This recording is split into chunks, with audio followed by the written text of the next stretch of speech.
There are so many stitches in the Husqvarna Viking Designer EPIC 2, and we are working in the menu N, and that is the Embellishment Stitches menu. Now we are just showing you what the first 6 stitches are all about. Those are crystal stitches.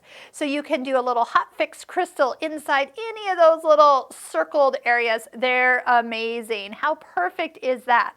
But then stitches 7, 8, 9, and 10 are tassel stitches. And this opens up a whole new world of what is a decorative stitch. Who would have thought? But there is a trick to this. Again, if you touch the question mark and touch the stitch, it will recommend a few things that will help you stitch these out successfully.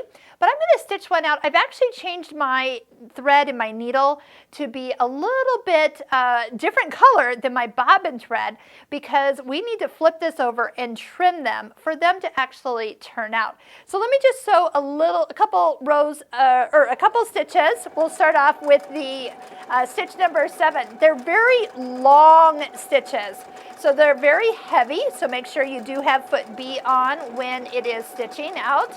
As it stitches, it also comes back and tacks everything down, because once we trim them, we don't want these stitches to come undone.